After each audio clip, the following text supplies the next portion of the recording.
HD ದೇವೇಗೌಡರ ಪತ್ನಿ ಚೆನ್ನಮ್ಮ 85ನೆಯ ವಯಸ್ಸಿನಲ್ಲಿ ವಿಧಿವಶರಾಗಿದ್ದಾರೆ. ಪದ್ಮನಾಭನಗರದ ವಾಜಪೇಯಿ ಕ್ರೀಡಾಂಗಣದಲ್ಲಿ ಅಂತಿಮ ದರ್ಶನ ಕ್ಯಾನ್ಸಲ್ ಆಗಿದೆ ಅನ್ನುವಂತಹ ಮಾಹಿತಿ ಲಭ್ಯವಾಗ್ತಾ ಇದೆ. ಪದ್ಮನಾಭನಗರದ ನಿವಾಸದಿಂದ ನೇರವಾಗಿ ಹಾಸನಕ್ಕೆ ಕೊಂಡೊಯ್ಯಲಾಗುತ್ತೆ ಪಾರ್ಥಿವ ಶರೀರವನ್ನ ಅನ್ನುವಂತಹ ಮಾಹಿತಿ. ಹಾಸನದ ಹರದನಹಳ್ಳಿಗೆ ಚೆನ್ನಮ್ಮ ಪಾರ್ಥಿವ ಶರೀರವನ್ನು ಕೊಂಡೊಯ್ಯಲಾಗುತ್ತೆ. ಹರದನಹಳ್ಳಿಯಲ್ಲಿ ಚೆನ್ನಮ್ಮ ಅವರ ಅಂತಿಮ ದರ್ಶನಕ್ಕೆ ಸಿದ್ದತೆ ಮಾಡಿಕೊಳ್ಳಲಾಗ್ತಾ ಇದೆ. ಕೆಲ ಹೊತ್ತಲ್ಲೇ ಹರದನಹಳ್ಳಿಯತ್ತ ಚೆನ್ನಮ್ಮ ಅಂತಿಮ ಯಾತ್ರೆ ಆರಂಭವಾಗಲಿದೆ.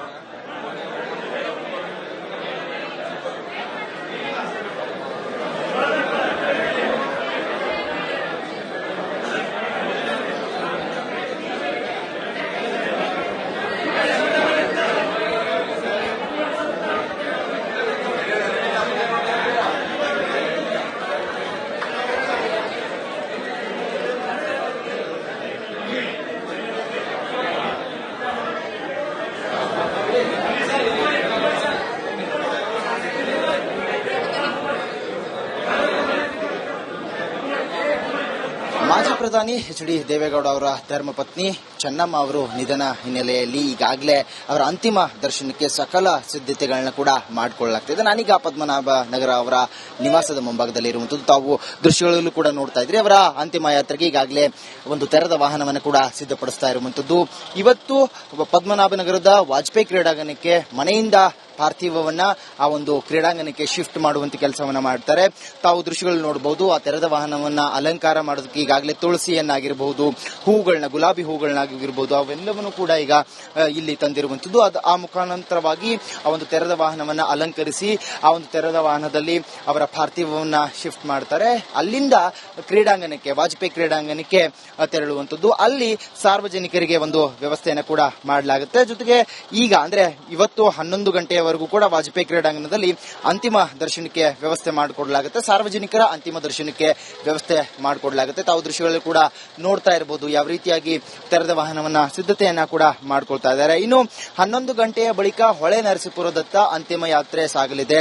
ನೆಲಮಂಗಲ, ಕುಣಿಗಲ, ಚನ್ನರಾಯಪಟ್ಟಣ, ಹಾಸನ ಮಾರ್ಗವಾಗಿ ಈ ಒಂದು ಅಂತಿಮ ಯಾತ್ರೆ ಕೂಡ ಸಾಗುವಂತದ್ದು. ಇನ್ನು ನಾಳೆ ಬೆಳಗಿನ ಜಾವ 7 ಗಂಟೆಯಿಂದ 9:30ರವರೆಗೂ ಕೂಡ ಒಂದು ಅಂತಿಮ ದರ್ಶನಕ್ಕೆ ಎಚ್ಡಿ ರೇವಣ್ಣ ಅವರ ನಿವಾಸ ಏನಿದೆ, ಹೊಳೆ ನರಸೀಪುರ ನಿವಾಸ ಏನಿದೆ, ಅಲ್ಲಿ ಅವರ ಅಂತಿಮ ದರ್ಶನಕ್ಕೆ ವ್ಯವಸ್ಥೆ ಕೂಡ ಮಾಡಿಕೊಡಲಾಗುತ್ತೆ. ಇನ್ನು ಸೋಮವಾರ ಬೆಳಗಿನ ಜಾವ ಕೂಡ ಅಂತಿಮ ದರ್ಶನ ಇರುವಂತದ್ದು. ಮಧ್ಯಾಹ್ನ 2ರಿಂದ 4:15ರವರೆಗೂ ಈ ಒಂದು ಅಂತ್ಯಕ್ರಿಯೆ ಸಾಧ್ಯತೆ ಇರುವಂತದ್ದು. ತಾವು ದೃಶ್ಯಗಳಲ್ಲಿ ಏನ್ ನೋಡ್ತಾ ಇದ್ದೀರಿ, ತೆರೆದ ವಾಹನದಲ್ಲಿ ಇನ್ನೇನು ಕೆಲವೇ ಕ್ಷಣಗಳಲ್ಲಿ ಚೆನ್ನಮ್ಮ ಅವರ ಅಂತಿಮ ಒಂದು ಯಾತ್ರೆ ಸಾಗಲಿರುವಂತದ್ದು. ಕ್ರೀಡಾಂಗಣಕ್ಕೆ, ವಾಜಪೇಯಿ ಕ್ರೀಡಾಂಗಣಕ್ಕೆ ಅವರ ಅಂತಿಮ ದರ್ಶನಕ್ಕೆ, ಸಾರ್ವಜನಿಕ ದರ್ಶನಕ್ಕೆ ಅನುವು ಮಾಡಿಕೊಡಲಾಗುತ್ತೆ. ನಿಜಕ್ಕೂ ಕೂಡ 72 ವರ್ಷದ ಅವರ ದಾಂಪತ್ಯ ಜೀವನ, ಅವರ ಬಂಧುಗಳು, ಅವರ ಕುಟುಂಬಸ್ಥರು, ಅಭಿಮಾನಿಗಳು ಹೇಳ್ತಾ ಇರುವಂತದ್ದು, ನಿಜಕ್ಕೂ ಕೂಡ ಪ್ರೇರಣಾ ಶಕ್ತಿಯಾಗಿದ್ರು, ಅತಿ ದೊಡ್ಡ ಶಕ್ತಿಯಾಗಿ ದೇವೇಗೌಡರಿಗಿದ್ರು. ಅವರ ರಾಜಕೀಯ ಜೀವನದುದ್ದಕ್ಕೂ ಅವರಿಗೆ ಬಲವಾದಂತವರು ಇವರು, ಬೆನ್ನೆಲುಬಾಗಿ ನಿಂತ್ಕೊಂಡಿದ್ರು. ಯಶಸ್ವಿ ಒಬ್ಬ ಪುರುಷನ ಹಿಂದೆ ಯಶಸ್ವಿ ಮಹಿಳೆ ಇರ್ತಾರೆ, ಅವರ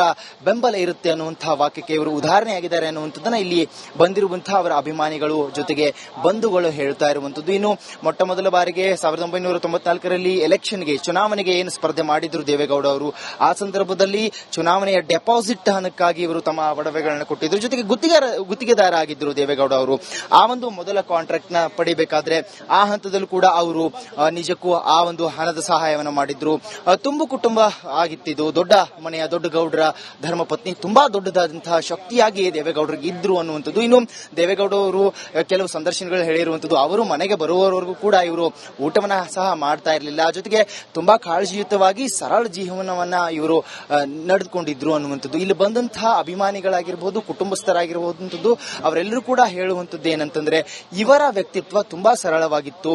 ಅದೇ ರೀತಿಯಾಗಿ ಅವರಿದ್ರು. ಯಾವುದೇ ರೀತಿಯಾದಂತಹ ರಾಜಕೀಯ ಕಾರ್ಯಕ್ರಮಗಳಲ್ಲಾಗಿರ್ಬೋದು, ರಾಜಕೀಯ ವೇದಿಕೆಗಳಾಗಿರ್ಬೋದು, ಅವರು ತಮ್ಮನ್ನ ತಾವು ತೊಡಗಿಸ್ಕೊಂಡಿರಲಿಲ್ಲ. ಯಾವುದೇ ರೀತಿಯಾದಂತಹ ಅಹಂಕಾರ, ಅಹಮ್ಮು ಬಿಮ್ಮು ಅನ್ನುವಂಥದ್ದು ಅವ್ರಿಗೆ ಇರಲಿಲ್ಲ ಅನ್ನುವಂಥದ್ದನ್ನೇ ಇಲ್ಲಿ ಬಂದಂತಹ ಗಣ್ಯರು ಹೇಳ್ತಾ ಇರುವಂತದ್ದು. ಇನ್ನು ಪಕ್ಷಾತೀತವಾಗಿ ಎಲ್ಲಾ ರಾಜಕಾರಣಿಗಳಾಗಿರ್ಬಹುದು, ಗಣ್ಯರಾಗಿರ್ಬಹುದು, ಅವರೆಲ್ಲರೂ ಬಂದು ಅಂತಿಮ ದರ್ಶನವನ್ನ ಪಡೆದುಕೊಂಡು ಹೋಗ್ತಾ ಇರುವಂತದ್ದು. ಇನ್ನು ಕೆಲವೇ ಕ್ಷಣಗಳಲ್ಲಿ ಈ ಒಂದು ತೆರೆದ ವಾಹನದಲ್ಲಿ ಅಂತಿಮ ಯಾತ್ರೆ ಕೂಡ ಸಾಗಲಿರುವಂತದ್ದು. ವಾಜಪೇಯಿ ಕ್ರೀಡಾಂಗಣ ಏನಿದೆ, ಪದ್ಮನಾಭನಗರದ ವಾಜಪೇಯಿ ಕ್ರೀಡಾಂಗಣಕ್ಕೆ ಇವತ್ತು ಬೆಳಗಿನ ಜಾವ 11 ಗಂಟೆವರೆಗೂ ಕೂಡ ಅಲ್ಲಿ ಸಾರ್ವಜನಿಕ ದರ್ಶನಕ್ಕೆ ಅನುವು ಮಾಡಿಕೊಡ್ಲಾಗುತ್ತೆ. 11 ಗಂಟೆಯ ಬಳಿಕ ಹೊಳೆ ನರಸೀಪುರಕ್ಕೆ ಅಂತಿಮ ಯಾತ್ರೆ ಸಾಗಲಿದೆ. ಅದಾದ ನಂತರದಲ್ಲಿ HD ರೇವಣ್ಣ ಅವರ ಮನೆಯಲ್ಲಿ ಸಾರ್ವಜನಿಕ ದರ್ಶನಕ್ಕೆ ವ್ಯವಸ್ಥೆ ಮಾಡಿಕೊಡ್ಲಾಗುತ್ತೆ. ಆ ಬಳಿಕ ಸೋಮವಾರ ಸಂಜೆ ಅಷ್ಟೊತ್ತಿಗೆ ಅಂತ್ಯಕ್ರಿಯೆ ನಡೆಯಲಿದೆ ಅನ್ನುವಂಥದ್ದು ಈಗ ಬರ್ತಾ ಇರುವಂತಹ ಮಾಹಿತಿ. ನಿಜಕ್ಕೂ ಕೂಡ ನಾಡು ಕಂಡಂತಹ ಅತಿ ಉತ್ತಮ ಮಾಜಿ ಪ್ರಧಾನಿ ದೇವೇಗೌಡ ಅವರ ಧರ್ಮಪತ್ನಿ ಈಗ ಅಗಲಿರುವಂಥದ್ದು ಕುಟುಂಬಸ್ಥರಿಗೆ ಎಲ್ಲರೂ ಕೂಡ ದುಃಖ ಭರಿಸುವಂತಹ ಸಂಗತಿ ಅಂತ ಹೇಳಲಾಗ್ತಾ ಇದೆ. ಇನ್ನು ಸರಳ ಜೀವನವನ್ನು ಅವರು ನಡೆಸಿದ್ರು ಅನ್ನುವಂಥದ್ದೇ ಇಲ್ಲಿ ಎಲ್ಲರೂ ಕೂಡ ಹೇಳ್ತಾ ಇರುವಂಥದ್ದು. ಕ್ಯಾಮರಾ ಪರ್ಸನ್ ಶಿವ ಜೊತೆ ಅರವಿಂದ್, ರಿಪಬ್ಲಿಕ್ ಕನ್ನಡ, ಬೆಂಗಳೂರು.